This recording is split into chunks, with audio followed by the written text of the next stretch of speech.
Bonjour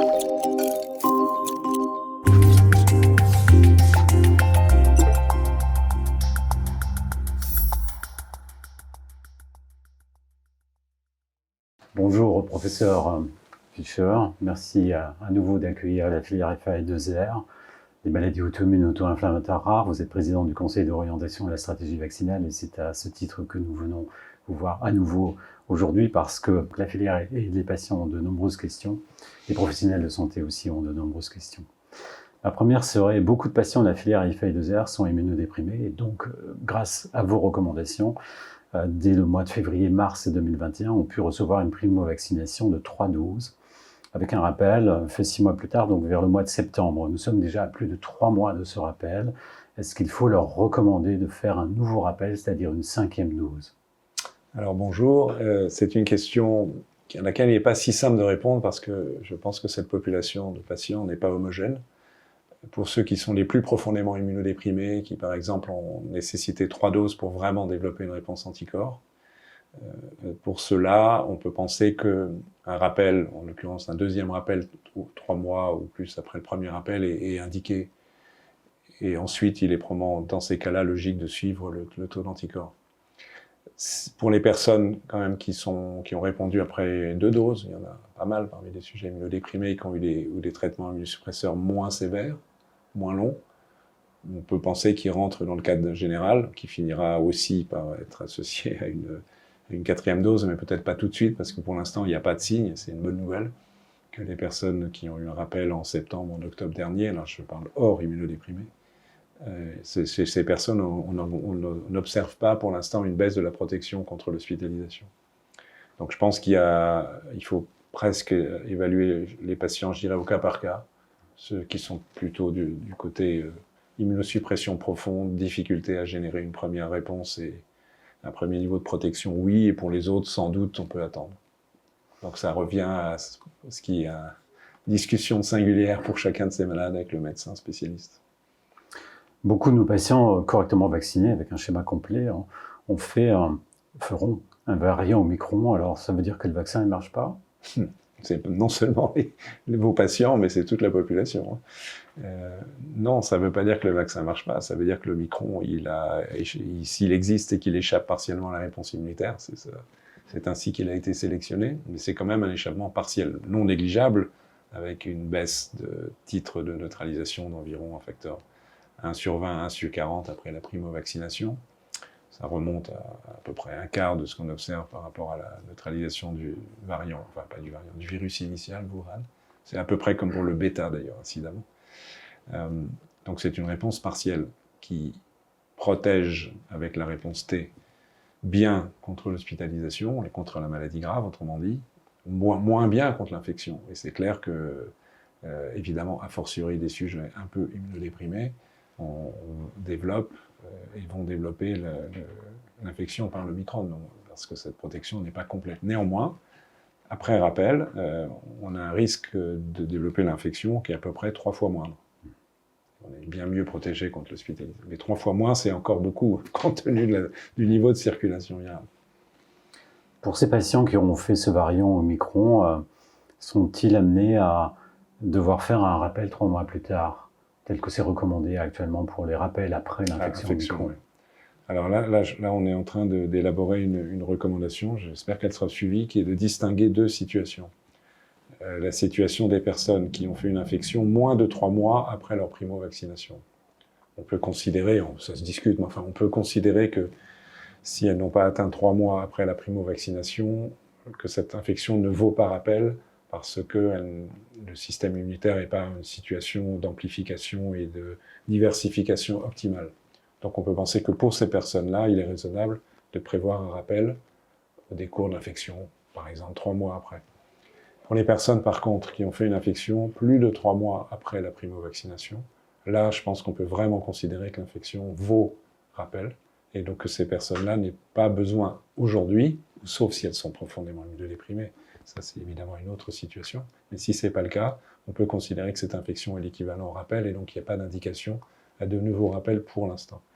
Donc une telle recommandation de notre conseil vient de partir au ministère de la Santé. Maintenant, il faut qu'elle soit mise en œuvre, qu'elle soit acceptée par le monde politique et mise en œuvre. Je pense que ce serait plus sage que la recommandation actuelle, plus juste. On attend l'arrivée dans les mois qui viennent de nouveaux vaccins. Seront-ils plus efficaces sur le Covid et certains de ces variants, et notamment Omicron?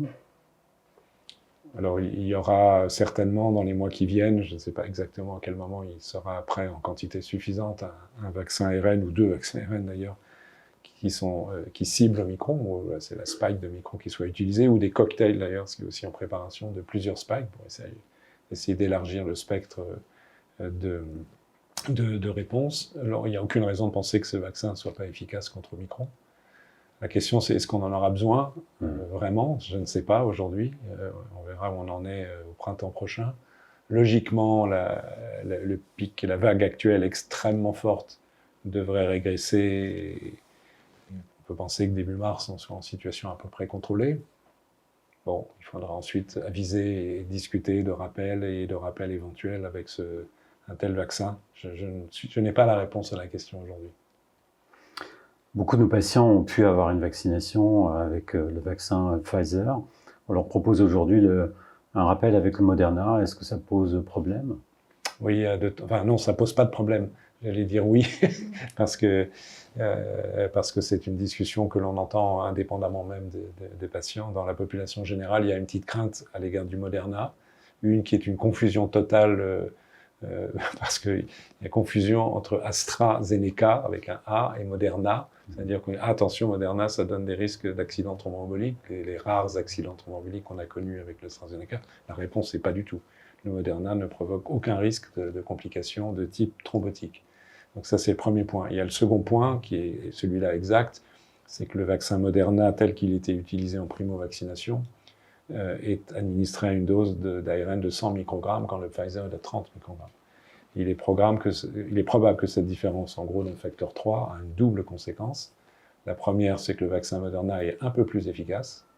D'ailleurs, à l'égard de l'Omicron, la protection contre l'infection est meilleure 10 semaines après rappel avec le Moderna qu'avec le Pfizer, à titre d'exemple. Mais, à contrario, est un peu plus réactogène, provoque plus de réactions immédiates et un petit peu plus, ça a été bien documenté, chez les sujets jeunes, plutôt hommes, de complications immédiates, type de myocardite ou de péricardite, même si ce sont des complications qui ne sont pas graves, néanmoins, ça survient.